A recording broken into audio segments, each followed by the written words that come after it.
Kita menantikan berita Nusantara.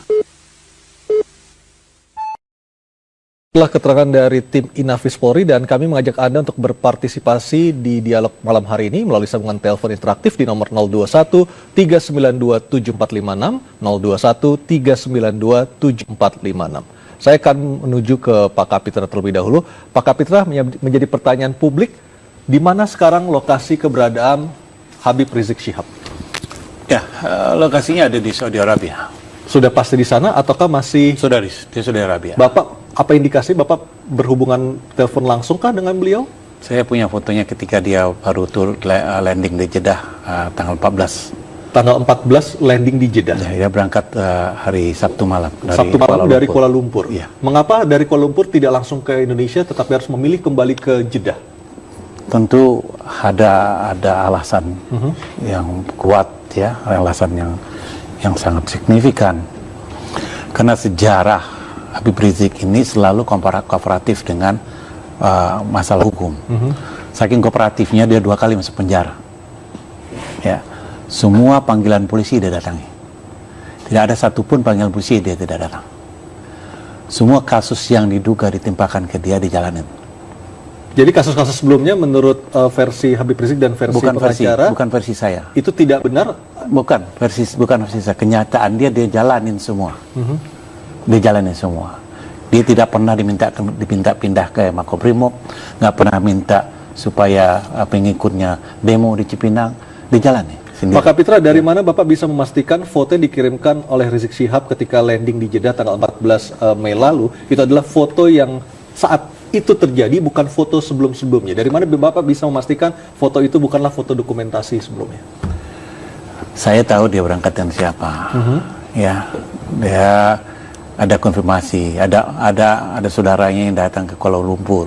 Sebenarnya tadi sudah mau pulang, tetapi dengan segala pertimbangan yang lain akhirnya dibatalkan. Apa pertimbangan paling kuat akhirnya memilih untuk tidak pulang ke Indonesia? Dia mengatakan bahwa ini bukan penegakan hukum, ini pembunuhan karakter. Baik, stop sampai di situ. Saya ke Bang Jamin. Bang Jamin, benarkah Anda melihat ini adalah menurut versi dari Habib Rizik dan pengacaranya, ini bukan kasus hukum tapi pembunuhan karakter? Apakah memang benar demikian duduk persoalannya? Gini, saya akan terangkan dulu. Setiap warga negara wajib dan tunduk di hadapan hukum. Kalau orang diminta menjadi saksi dalam suatu perkara yang dihadapinya atau dihadapi orang lain yang telah menjadi tersangka, di mana keterangannya itu sangat dibutuhkan, maka didasarkan pada 112 KUHP dinyatakan bisa dipanggil.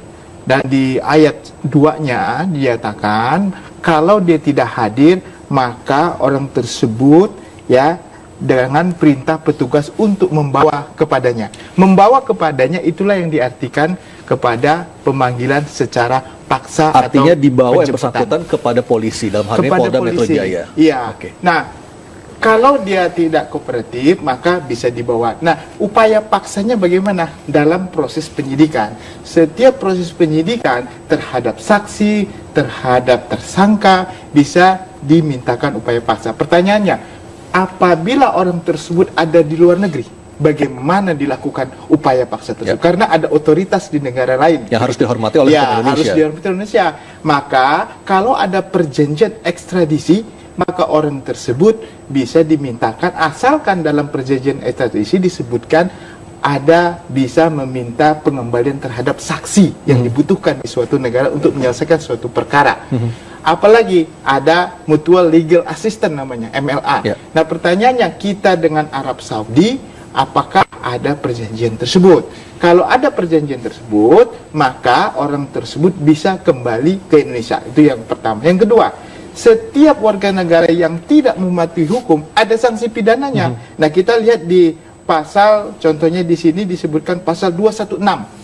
216 itu mengatakan, depannya saya nggak usah bacain, demikian pula barang siapa dengan sengaja mencegah, menghalang-halangi atau menggagalkan tindakan untuk menjalankan ketentuan hukum dia akan diancam pidana paling lama 4 bulan. Baik, artinya Nah, kalau begitu. melihat atau menyitir dari ayat yang baru saja Bang Jamin bacakan, Ya. artinya pihak-pihak lain itu bisa pengacara, bisa keluarga ataupun siapapun yang menghalang-halangi Habib Rizik untuk kembali ke Indonesia bisa kena hukuman pidana Ya, juga. siapa yang menyarankan, siapa yang menginisiatif melarikan dia sehingga orang tersebut tidak mau melaksanakan perintah petugas, itu dapat dikenakan pasal tersebut. Jadi sebaiknya menurut saya setiap warga negara yang mematuhi hukum, terlepas tadi kata Pak pengacara ini ada intrik-intrik, nanti hadapi saja karena nanti kan ada upaya hukum. Contohnya kalau dia penahan yang tidak sesuai atau penetapan tersangka tidak sesuai, bisa diajukan dengan Tapi proses pra-peradilan. Pasal 112-nya Begitu. belum tuntas. Pasal 112 itu juga merujuk pasal 113, ya. Kalau saksi yang dipanggil tidak dapat hadir dengan alasan, ya, maka penyidik yang datang. Oh, berbeda Pak. Kalau Lah, konteksnya itu anunya. orang Jadi- di luar negeri, Jadi begini, dia dipanggil, ya. dia lagi umroh, kita kasih tahu umroh, ya toh? Lalu masih saja diterbitkan, dia belum pulang, masih saja diterbitkan surat panggilan kedua, tanggal 8 dan tanggal 10, undang-undang tanggal 3 hari. Tapi bukankah ketika diterbitkan surat pemanggilan paksa itu Habib Rizik berada di Oh, Kuala Lumpur? bukan panggilan paksa, Anda keliru, ya.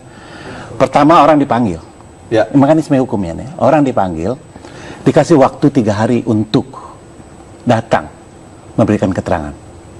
Kalau dia tidak datang 3 hari setelah surat panggilan datang, dia dipanggil lagi sekali lagi untuk datang 3 hari ke depan. Salah Pak, mohon maaf. Saya foto. Enggak. Tidak ada pasal. Ini saya baca lagi Bukan, ya. ya panggilan itu kan Enggak. 2 kali per 3 hari. Nah, nih Bapak Soleh, Ya. sepanjang upaya paksa dalam penyidikan dan Loh, bukan, tidak ada upaya paksa, ya. Enggak. Jadi 3 hari dia dipanggil, habis itu kalau yang kedua kali nggak datang, maka polisi menerbitkan surat panggilan ketiga, lalu perintah sekaligus perintah membawa.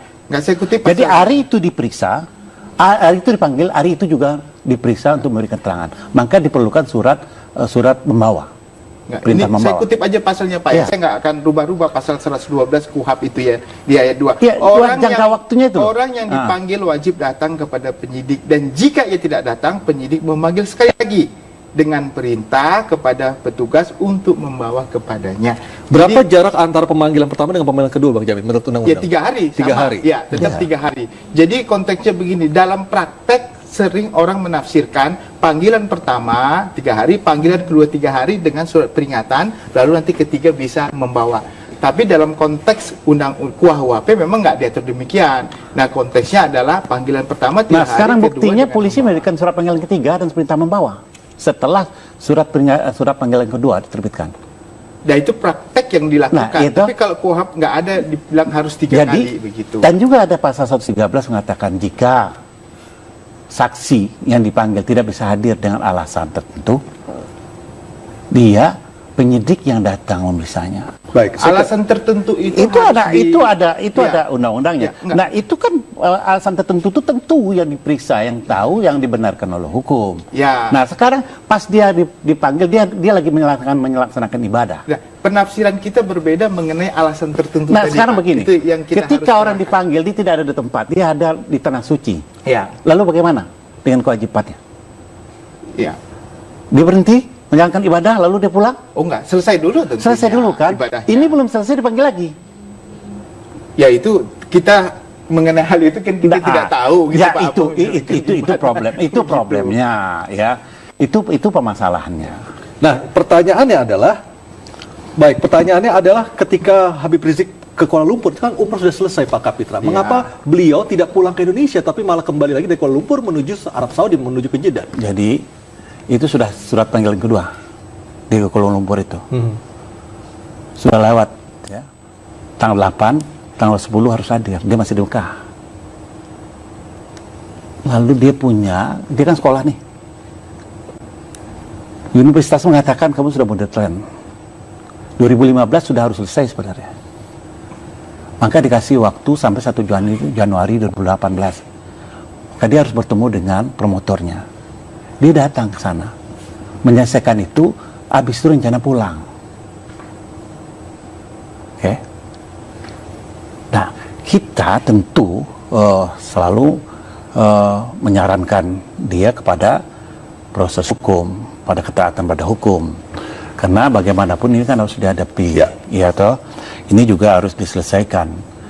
Tapi kan yang dipanggil cuma punya pertimbangan-pertimbangan lain. Saran dari Pak Kapiter dan teman-teman dari tim advokat apa? Oh iya, kita ini jelas kalau dipanggil ya kita datang. Tapi apa yang membuat akhirnya atau siapa yang membuat akhirnya Habib Rizik tidak memenuhi panggilan Habib polisi? Rizik itu orang yang cerdas. Artinya dia punya kalkulatif artinya keputusan sendiri. dari beliau sendiri. Dia punya itu. keputusan Bukan sendiri. keputusan dari orang-orang sekitarnya atau termasuk kuasa hukum. Bagaimana mungkin dari sana kita di sini kok? Kan bisa lewat telepon, bisa lewat WhatsApp, bisa lewat masih ada saluran Itu kan prejudice Anda pada orang. Jadi selama ini Pak Kapiter tidak ada hubungan komunikasi langsung dengan Habib Rizik? Saya chatting aja. Langsung dengan Habib Rizik? Karena Habib sulit berkomunikasi pakai handphone. Chatting langsung dengan orang? Oh iya. Dengan Habib Rizik atau ini barusan saya masih chatting dengan Habib Rizik langsung? Iya. Dan selalu kita katakan, Beb, proses hukum ini harus kita hadapi. Kata Habib, saya setuju. Cuman perlu Pak Kapitra pahami, saya tidak mau ada kegaduhan dulu. Saya ingin menahan diri. Ini kegaduhan pasca sidang, pasca putusan aja belum selesai. Kalau saya datang, lalu saya dinaikkan status saya ditahan, kira-kira apa yang terjadi? Sementara umat muslim akan menghadapi bulan puasa. Jadi banyak pertimbangan dia. Baik, saya ke Pak Alfons dulu. Pak Alfons, sebagai pengamat kepolisian dan juga purnawirawan dari Polri, Bapak melihat kasusnya seperti apa, Pak? Apakah kasus ini memang murni kasus hukum, ataukah tadi seperti Pak Kapitra dugaannya adalah ini sudah bercampur dengan unsur-unsur yang lain? Saya tidak berani berspekulasi bahwa ini campur unsur lain atau tidak. Tapi yang jelas bahwa kepolisian sebagai aparat penegak hukum, dia hanya bekerja dalam koridor hukum. Apabila ada langkah-langkah di luar koridor, maka banyak sarana yang bisa dipakai untuk komplain atau nuntut, ataupun meminta keadilan itu ditegakkan. Menurut saya, kalau memang ada dugaan bahwa taruhlah mengkonfrontasikan keterangan dan sebagainya dalam kapasitas sebagai saksi, memang datang tuh untuk menjelaskan soal tersebut sehingga membuat perkara yang jadi terang, sehingga tidak orang berpikir-pikir ini bukan perkara pidana, ini rekayasa dan sebagainya. Karena memang kedatangan untuk menjelaskan itu menjadi penting supaya membuat terangnya perkara ini, dan itu semua orang yang sebagai warga negara yang taat hukum itu kita punya kewajiban bersama. Gitu. Jadi kalau Pak Alfons sendiri melihat sebenarnya kasus ini sudah berjalan seperti kasus-kasus lainnya, tidak ada yang spesial, tidak ada yang khusus yang diberikan polisi untuk kasus ini? Ini kasus sederhana dan biasa-biasa saja ya. Karena kalau bilang istimewa karena apa yang menjadi indikator dan parameter istimewa ataupun menarik perhatian, ini kasus biasa saja kok. Jadi kasus yang terlalu sering kita hadapi keseharian, bukan? Dan memang ini pekerjaan polisi yang memang standar-standar saja. Jadi tidak ada bagi sebagian atau bagi beberapa orang menyebutkan ini adalah karena ada kasus politisasi atau kasus politik yang ikut mencampur adukan ke dalam kasus hukum. Saya belajar hukum tapi tidak memahami bahwa politik dicampur adukan, bahwa proses-proses politik itu menghasilkan hukum dan perundang-undangan benar. Tapi apabila sudah sampai pada ranah hukum, maka memang hukum itu yang dipakai sebagai panduan dalam kita menyelesaikan berbagai masalah di negeri ini. Bang Jamin juga punya pandangan sama kasus ini, murni kasus hukum? Mungkin bedanya ini adalah karena Pak Habib dulu pernah berusaha untuk sebagai saksi ahli di kasusnya Pak Ahok. Jadi ini mungkin paradigma orang mengenai hal ini dikatakan pengacara tadi. Tapi sebenarnya kalau konteks ini berbeda, artinya kan kasusnya juga berbeda, pasalnya juga berbeda. Jadi tidak ada kait-mengait antara kasusnya Pak Ahok dengan kasusnya Pak Habib gitu. Jadi kalau Pak Habib juga datang, tentu nanti diperlakukan samalah dengan apa yang diperlakukan kepada setiap orang yang terkena dengan kasus seperti itu begitu. Jadi tinggal datang aja, karena kalaupun seandainya ini ya tetap di sana dan tinggal di sana, berapa lama lah bisa tinggal di sana begitu. Apa yang bisa dilakukan di sana?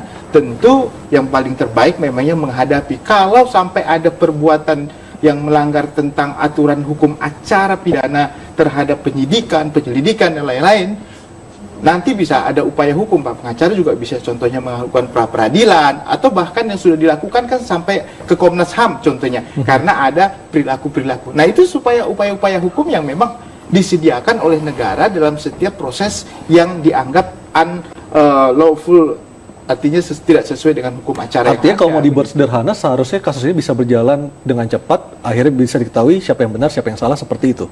Ya, proses peradilan itu tentu kita menghargai, karena kita menghargai proses peradilan, kita menghargai penegakan hukum, maka kita juga harus menyerahkan apa yang dialami kasus ini kepada negara untuk bisa diselesaikan melalui proses hukum yang benar, begitu aja. Baik, Habib Rizik terkesan menghindar dari kasus hukum yang tengah dihadapinya di Jakarta atau di Indonesia. Benarkah demikian? Kami akan mengkonfirmasikannya langsung dengan kuasa hukum Habib Rizik Syihab, tapi Inews Prime akan break sejenak, kita akan segera kembali sesaat lagi.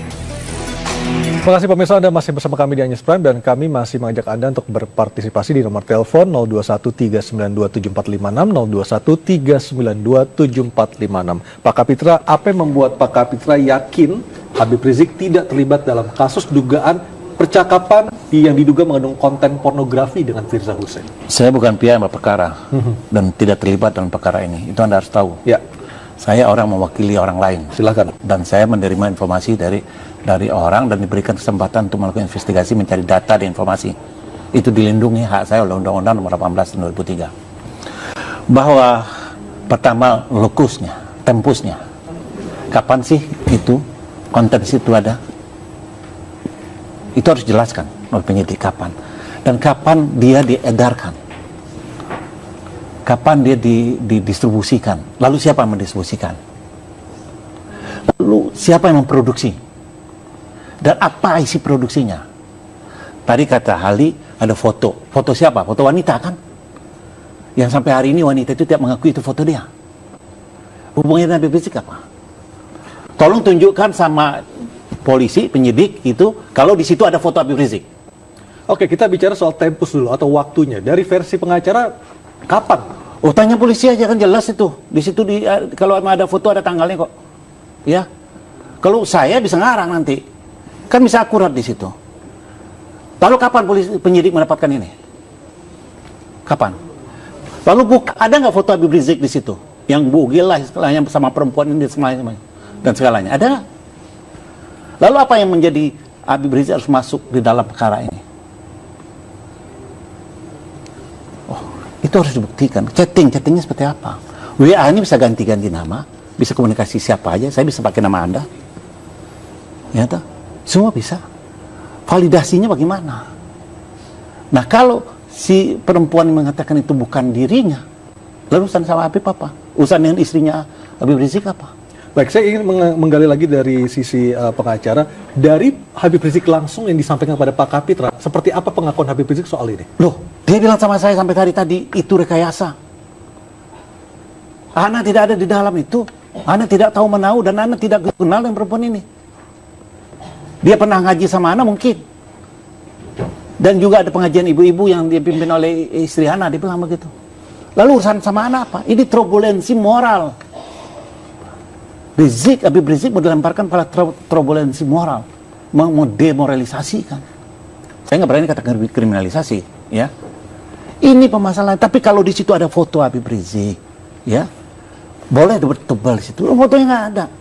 Chattingnya bagaimana membuktikan itu chatting Habib Rizik sama dia? Ini problemnya, ya. Jadi kita harus melihat dengan jernih. Saya tidak mau juga. Kalau klien saya bilang semua saya benarkan, tidak. Saya juga melakukan verifikasi dan identifikasi juga. Sehingga kita mendapatkan kebenaran, karena ini apa? Karena miliknya masyarakat. Kebenaran itu milik masyarakat, nggak boleh kita sembunyikan siapapun itu. Itu yang menjadi suatu azas bagi saya. Mau siapapun kalau dia salah, ya salah. Baik, saya ke Pak Alfons dulu. Pak Alfons sebagai mantan, dulu Bapak juga pernah menjadi seorang penyidik di Polri. Ya. Serumit apa kasus ini Pak bagi seorang penyidik untuk membuktikan apa yang disangkakan itu nanti di pengadilan memang bisa terbukti?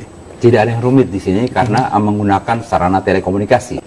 Pembicaraan ataupun gambar yang terkirim lewat WA maupun telepon dan sebagainya, dengan kecanggihan teknologi yang saat ini bisa diketemukan hubungan. Artinya ada jejak digital yang tersimpan di situ? Pasti.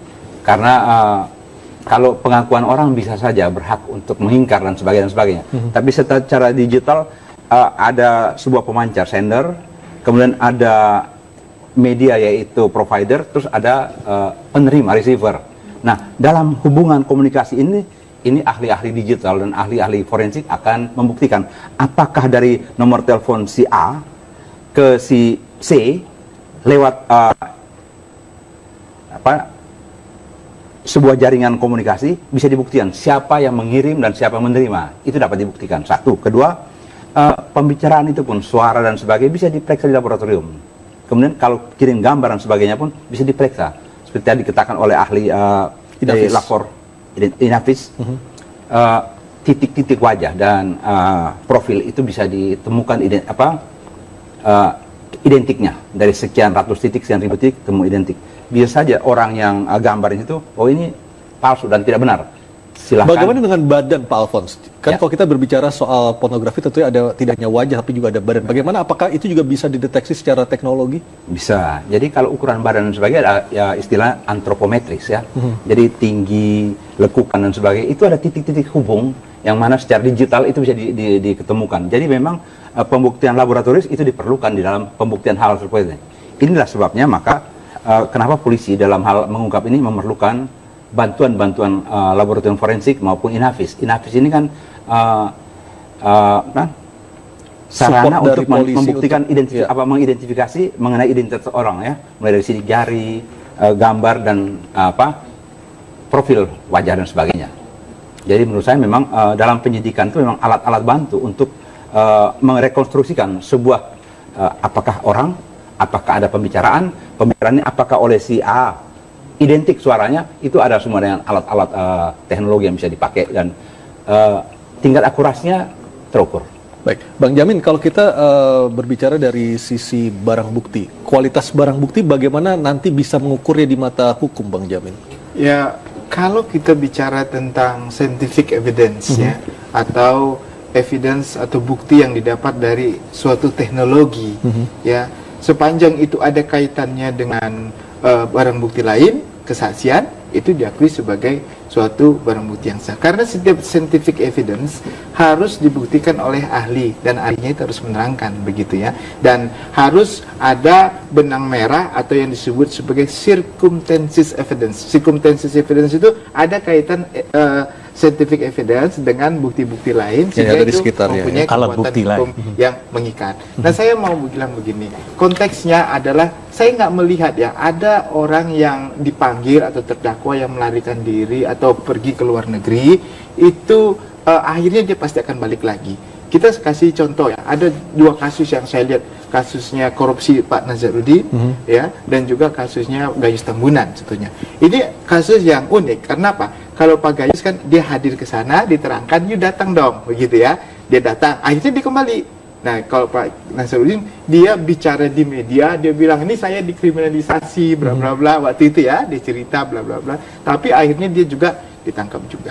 Nah, jadi ini prosedur yang memang ditetapkan oleh pemerintah dalam hal ini, mau nggak mau, toh juga nanti akan berhadapan dengan upaya paksa, kalau tidak mau secara sukarela. Nah, ini saya lihat bagaimana caranya supaya Pak pengacara juga lebih smooth memberikan penasihat yang baik supaya bisa datang hadir atau mengambil waktu timing yang pas untuk bisa hadir. Nah, itu mungkin yang bisa dilakukan. Ya, itu kata kunci timing. Ya. Habib Rizik mengatakan ini belum timingnya dia datang. Timing seperti apa ditunggu oleh Habib Rizik, Pak Kapitra? Pertama itu pertimbangan dia. Kalau Anda tanya saya dan saya tahu, berarti saya yang punya pertimbangan. Dia katakan setelah Lebaran mana kembali.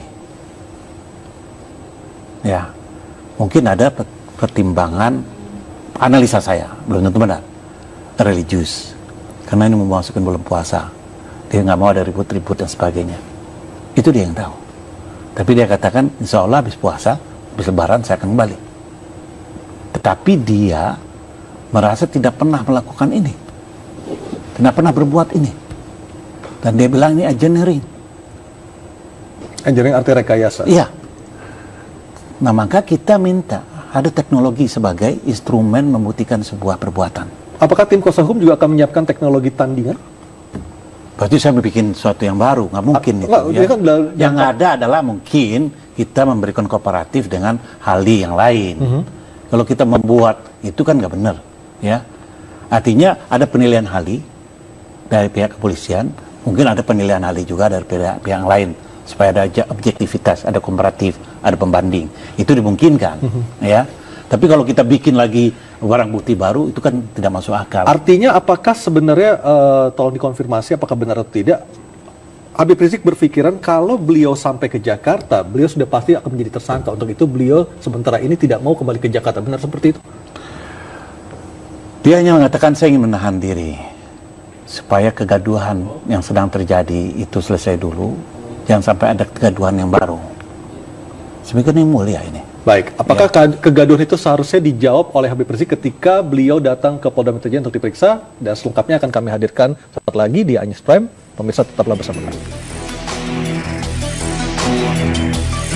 Dengan keputusan Habib Rizik sampai saat ini belum mau kembali ke Jakarta, bukankah itu justru menguatkan dugaan orang yang bersangkutan justru menghindar dari kasus hukum yang tengah menimpa Pertama, diri? kita harus hargai pendapat orang.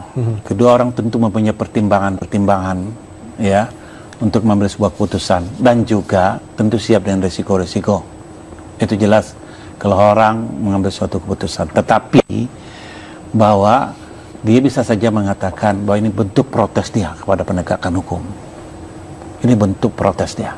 Kenapa protes harus disampaikan dengan cara untuk tidak memenuhi panggilan polisi? Loh, tidak semua orang punya pikiran sama. Mungkin kalau Anda dipanggil polisi, Anda datang lalu mencak-mencak dengan polisi. Itu mungkin versi satu. Versi yang lain mungkin diambil seperti ini. Mungkin ada pertimbangan yang lain. Tetapi kita mengatakan bahwa kasus ini tentu harus dijalani. Nah, kapan itu saya setuju, ya, timingnya, kapan waktu yang tepat. Karena waktu yang tepat itulah yang dipilih dia, yang dipilih Habib Rizik untuk kembali ke sini. Tapi dia juga mengatakan sama saya harus ada garansi bahwa ini betul-betul masalah hukum. Garansi dari siapa yang diharapkan? Oh, dari penyidik, dari pemerintah, Dari presiden? oh ya, dari semuanya, stakeholder, bahwa ini bukan determinatif politik dalam hukum. Tapi ini adalah masalah hukum, masalah hukum, bukan masalah yang lain. Ya, karena orang juga tidak boleh dihukum kalau tidak ada undang-undang yang mengaturnya, mengatakan dia berbuat salah. Dan ini seperti Pak Alfon bilang, ini masalah sederhana. Tetapi tentu harus ada di sini keadilan dan kebenaran serta kepastian hukum. Di sini, sisi ini dia melihat tidak ada keadilan, tidak ada kebenaran dalam kasus ini. Baik, saya Lalu kembali dia Jamil. terkait dan dikait-kaitkan. Itu versinya. Baik, Bang Jamin, apakah hukum di negara ini bisa mengakomodasi timing versi seorang saksi yang dipanggil oleh polisi dan juga permintaan garansi dari pemerintah misalnya? Apakah hukum bisa mengakomodasi dua keinginan tersebut? Tadi udah disebutkan.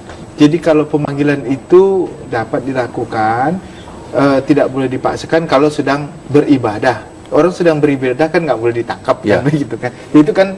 Tapi juga kalau dalam keadaan orang tersebut tidak ada alasan yang cukup ya untuk menghindar, ya nggak bisa juga. Cukup itu artinya cukup kuat untuk dijadikan alasan? Iya, cukup Oke. kuat untuk menjadi alasan untuk, seperti tadi, kalau ibadah kan tentu kita Selain ibadah, apalagi hal-hal yang manusia. bisa menggugurkan permintaan penyidik untuk seseorang Sakit. diperiksa? Sakit. Iya, kan Oke. ada surat keterangan sakit. Dia kalau nggak, karena kalau orang yang diminta keterangan itu pertama kalimat yang ditanyakan ada apakah sehat. saudara dalam sehat pada hari jasmani dan rohani. Ya. Kalau dipanggil juga tidak sehat jasmani dan rohani kan tentu nggak Kualitas bisa keterangan juga bisa memberikan diragukan lagi. keterangan Ya. apa-apa demikian tadi.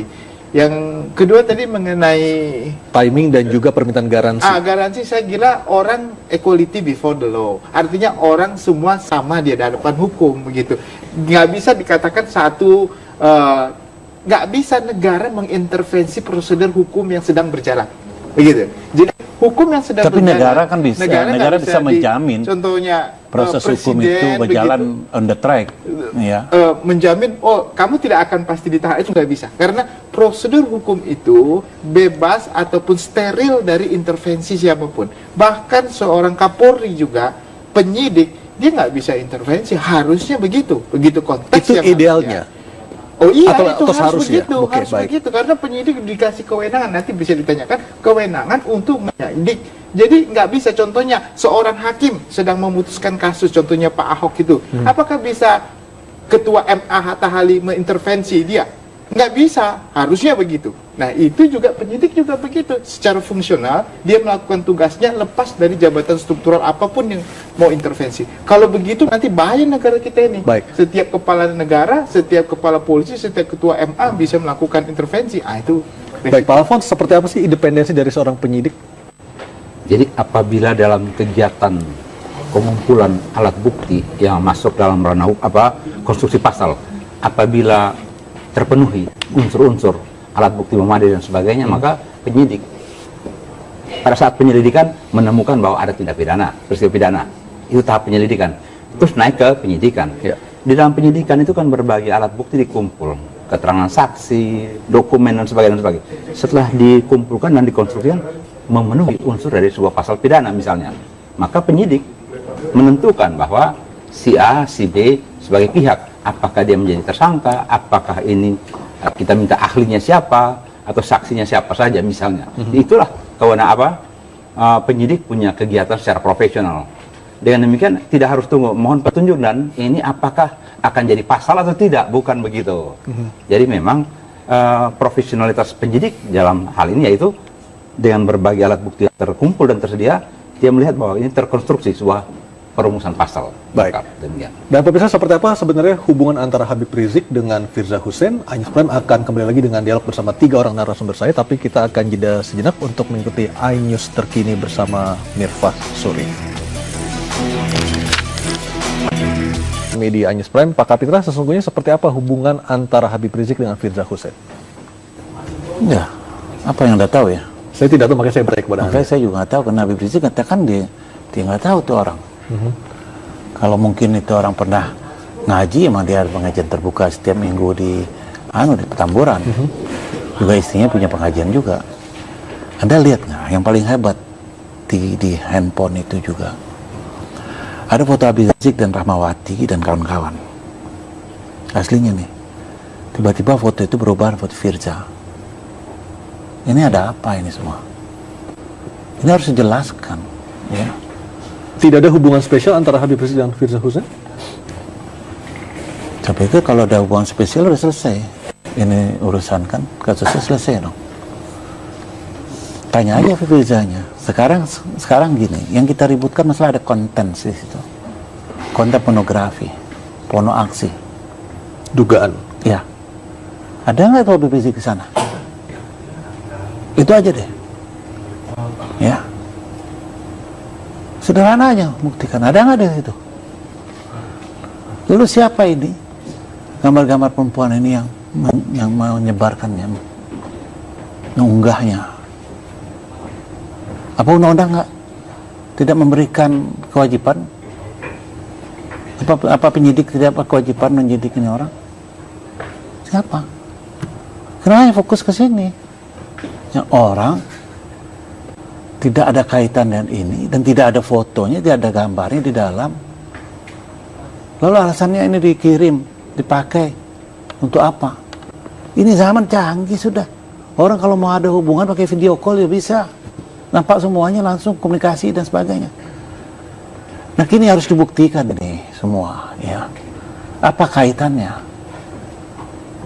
Apa kaitannya dengan Habib Rizik? Maka Habib Rizik mengatakan ini engineering, ini manipulatif. Dia bilang begitu.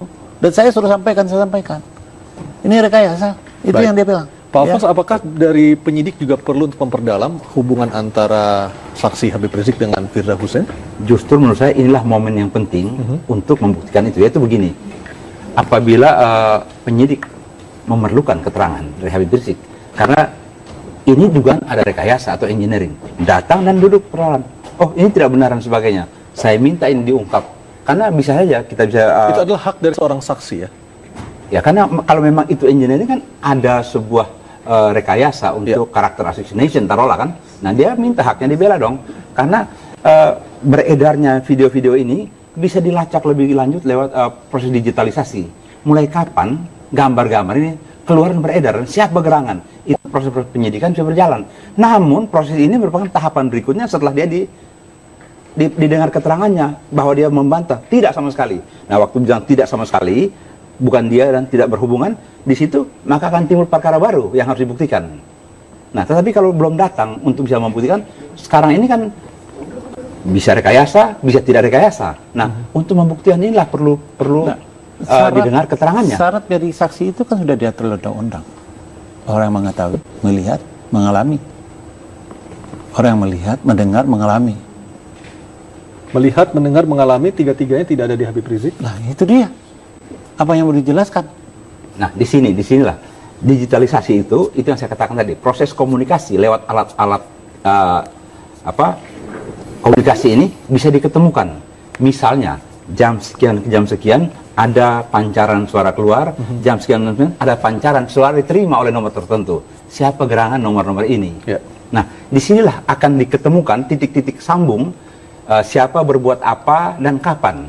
Nah, dari siapa berbuat apa dan kapan, oh ini tidak ada persoalan kalau begitu. Kalau begitu terbalik, siapa yang menyebarkan gambar-gambar ini?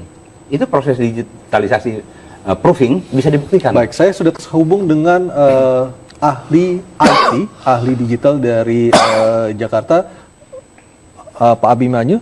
Selamat malam, Pak Abimanyu. Selamat malam, Assalamualaikum. Waalaikumsalam warahmatullahi wabarakatuh. Pak Abimanyu, apakah memungkinkan secara teknologi untuk memanipulasi chatting atau percakapan di dalam sebuah teknologi, katakanlah teknologi WhatsApp seperti itu? Sekarang ada banyak aplikasi untuk memasukkan sosial media seperti contohnya WhatsApp. Ya, kenapa WhatsApp yang banyak? Karena itu yang paling laris. Ya, banyak penggunanya. Kalau orang bikin fake application untuk sosmed yang di bawah-bawah itu, siapa yang mau pakai, gitu loh. Jadi kalau dibilang aplikasi untuk membuat chat palsu, ada beberapa, ya. Dan kalaupun tanpa aplikasi untuk bikin chat palsu, itu bisa dibuat pakai image editor. Dari teksnya bisa ditiru, dari balonnya, teks balonnya bisa ditiru, warna bisa ditiru, background semua, gitu loh. Jadi kalau pemalsuan itu bisa, tapi nanti kan ada pembuktian. Baik, kalau ternyata secara teknologi bisa dipalsukan, apakah ada orang-orang atau pihak tertentu yang mempunyai kemampuan untuk memasukkan teknologi atau memasukkan percakapan melalui teknologi tertentu, Pak Abimanyu? Oke, kalau untuk image editing, paling tidak ini orang harus mempunyai kemampuan melakukan ya image editing ya, nggak bisa orang umum biasa. Dia hanya jadi butuh keahlian, ketelitian dalam membuatnya gitu loh. Tetapi kalau untuk membuat chat palsu, itu karena aplikasinya banyak tersedia di internet, maka pelakunya tanpa mempunyai keahlian telematika sama sekali, cukup dia punya operating sistemnya, misalnya pakai yang Android, kemudian dia tahu nama programnya, dia download, langsung dia pakai, dia bikin chat palsu, dia bisa. Gitu. Jadi tanpa perlu keahlian komputer sama sekali, tapi tahu bagaimana, tahu nama aplikasinya, dan kemudian bisa mendownloadnya, bisa menggunakan si aplikasinya, simpel kok. Tinggal bikin chat dari A, chat dari B, gitu. Artinya semua orang bisa melakukan hal tersebut karena dimudahkan secara teknologi, seperti itu singkatnya Pak Abimanyu? Bisa dibilang seperti itu. Baik, ketika polisi sudah mengatakan sudah melakukan atau memverifikasi wajah dari Firza dan dikatakan wajah tersebut ternyata memang identik atau memang benar wajah yang bersangkutan, apakah itu juga bisa diperbandingkan nantinya mana yang wajah editan ataupun wajah yang asli? Apakah secara aplikasi juga bisa memungkinkan hal tersebut, Pak? Bisa, sangat bisa. Ya, jadi dari aplikasi itu kita ngelihat suatu wajah seseorang, kemudian secara logikanya nanti dari kontur tubuhnya, dari warnanya, dari beberapa sampling gitu ya. Itu kalau saya ngomong jadi terlalu teknis, kita kan nggak lagi belajar dari komputer kan ya. Nah, jadi dengan dari situ pas kita uji semua, nanti bisa ketahuan apakah suatu foto itu benar atau rekayasa. Gitu. Tapi ini udah nggak ngomong chatting ya, ngomong foto sama chatting dua hal yang berbeda loh ya. Iya. Betul Mas Aryo ya? Iya, betul Pak. Nah, bagaimana cara membedakan chatting yang asli dengan chatting yang editan? Kita berbicara soal chatting dulu Pak Abimanyu. Oke, kalau chatting tadi pas saat itu sudah dibuat, ini aplikasinya juga kan dibikin untuk membantu agar seolah-olah sesuatu yang pas jadi kayak real gitu ya. Itu kelihatan kalau orang biasa ngelihatnya udah jadi yang palsu pun kayak yang mirip. Tetapi kalau orang yang mengetahui teknologi ini, dia nanti bisa mengetahui sebetulnya itu suatu chat itu palsu apa tidak. Oke, itu satu ya. Jadi dengan memperbandingkan image, karena chattingnya sekarang adalah berupa suatu image saja gitu kan, suatu JPEG ya yang ada, dan tinggal itu diperhatikan. Nah, saya nggak kasih lihat hasilnya seperti apa ya, mesti jadi menginspirasi orang lain melakukan hal yang sama, misalnya kalau ini ternyata palsu gitu ya. Tetapi selain dari gambar, nanti kan ini kan kita bicara soal chatting, itu berarti ada suatu komunikasi antara perangkat A dengan perangkat B lewat suatu server namanya WhatsApp. Nah, ini komunikasinya itu semuanya trackable gitu ya, bisa terlacak gitu. Karena yang dikirimkan kan data, yang dilempar di sini data gitu loh. Kelihatan data dari nomor yang ini mengirim kemana, kemudian ada jawaban dari sana gitu loh, dan kemudian ada jawabannya lagi. Nah, nanti antara data komunikasi dengan data yang nampil di gambar chatting ini, nanti itu bisa dicocokkan, dilihat, oh tapi benarkah sebetulnya ini terjadi komunikasi antara mereka apa tidak. Artinya secara digital forensik nanti bisa dibuktikan ya Pak Abimanyu ya, apakah ini asli atau editan ya? Ya, jadi melakukan image editing comparison dengan melakukan forensik untuk komunikasi itu dua binatang yang berlainan. Ibaratnya yang satu melacak ini mobil larinya kemana, kemudian yang satu melacak ini gambar mobil apa. Logikanya kita kalau di transportasi gitu ya. Yang satu hanya mengasih lihat bahwa ini gambar mobil ini dari sini ke sana gitu loh. Dan mobilnya merek ini gitu loh. Nah, nanti forensik melakukan pelacakan betul nggak ini mobil. Ibaratnya diendus dari bannya, diendus dari mobil itu berangkat dari mana gitu loh. Mudahnya begitu deh logikanya. Baik, saya ke Bang Jamin dulu Pak Abimanyu. Itu nanti akhirnya ketahuan. Baik, saya ke Pak Jamin dulu.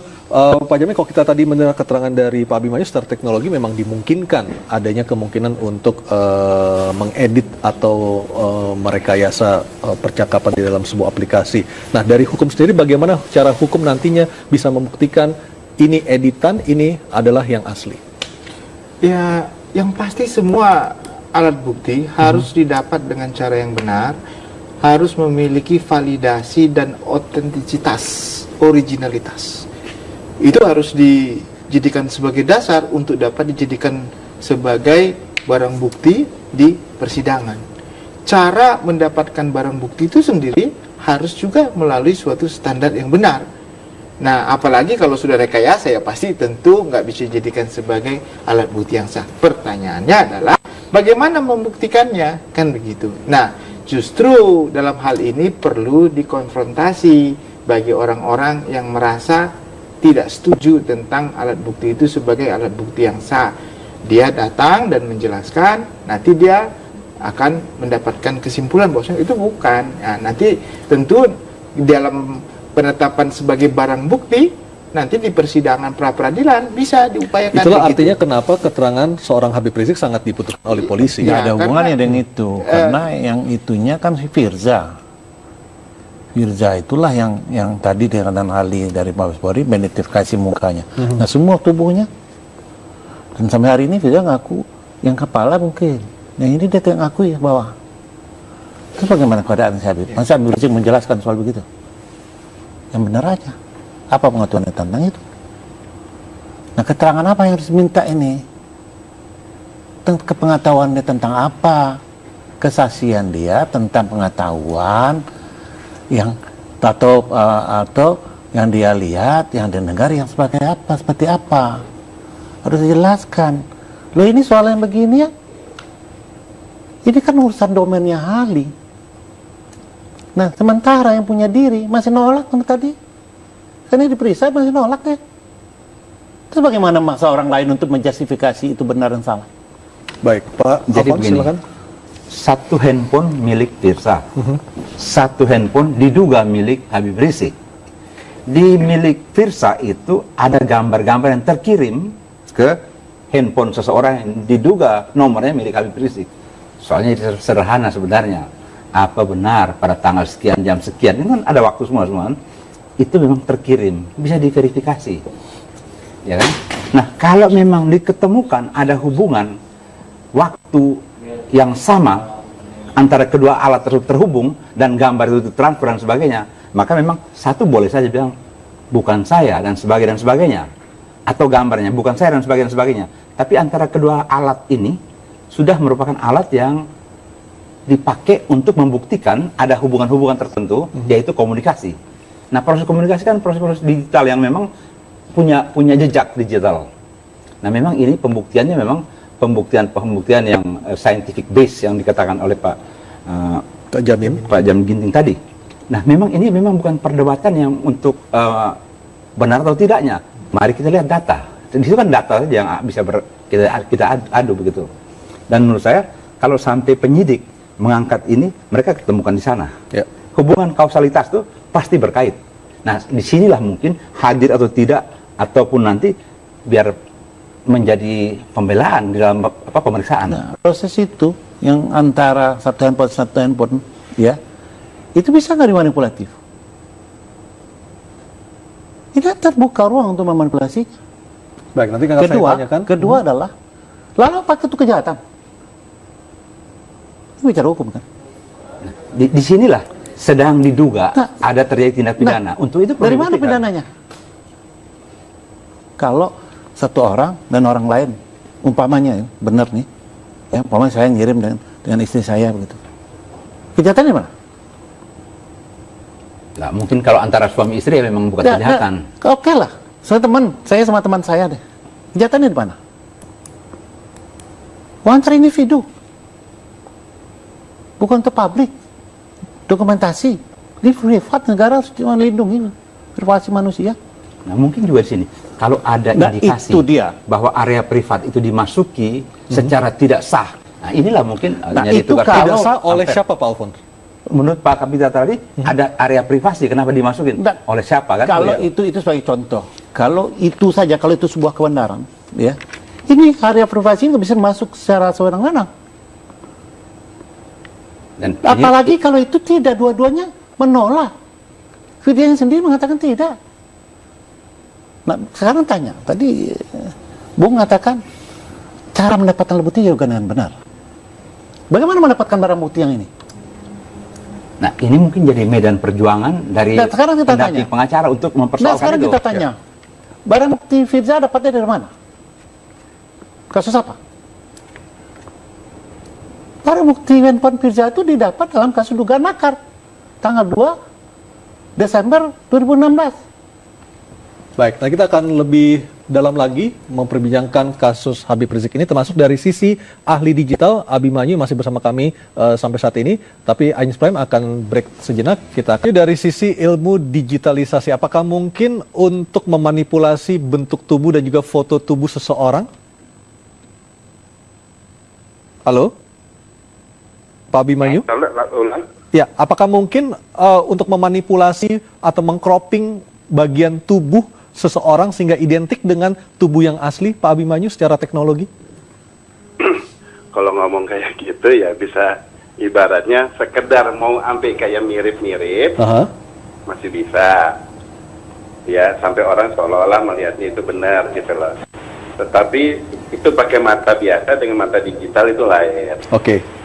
Gitu. Artinya kalau secara digital diedit masih punya kecacatan yang bisa dilihat secara digital juga ya Pak Abimanyu ya? Nanti kalau itu sangat bisa kelihatan kalau ada editan. Oke. Baik. Kalau bagaimana dengan sistem cloning Pak Abimanyu? Apa hubungannya sama cloning? Tidak ada hubungan dengan cloning ya? Cloning apa nih? Cloning gambar apa cloning gambar maupun ada cloning percakapan. Cloning nggak ada hubungannya di konteks ini. Oke. Baik Pak Abimanyu, terima kasih waktunya berbincang sama kami di Anies Prime. Selamat malam Pak Abimanyu. Pak Kapitra, waktu kita sudah semakin sedikit untuk mengakhiri acara malam hari ini. Pesan Anda kepada Habib Rizik seperti apa untuk saat ini, supaya suasana tidak menjadi gaduh hanya karena Habib Rizik tidak berkeinginan untuk pulang untuk saat ini ke Jakarta? Kata Habib Rizik, dia pulang supaya nggak gaduh, takut umat jadi marah. Takut umat merasa ulamanya dipermalukan. Tapi bukankah dengan cara seperti ini juga merugikan citra Habib Rizik sendiri? Ya Allah alam, saya nggak tahu itu apa merugi apa enggak ya. Tapi keputusan dia, tanggung jawab dia. Tentu dia punya pertimbangan yang pasti, yang dia matang. Kenapa dia tidak pulang? Tentu bagi saya sebagai penegak hukum, saya ini advokat penegak hukum nih. Sebaiknya tentu kita selesaikan ini di ranah hukum. Baik. Pak Alfons, apakah penyidik masih bisa menunggu? Tadi Pak Kapiter mengatakan Habib Rizik akan pulang setelah Lebaran, setelah Ramadan usai. Apakah penyidik bisa menunggu sampai selama itu? Penyidik kan punya prioritas kegiatan, satu. Kedua, kepastian hukum bagi masyarakat, termasuk pelapor dan sebagainya. Itu harus diberikan argumentasi. Kenapa sampai kasus ini seolah-olah begitu lambat dan sebagainya.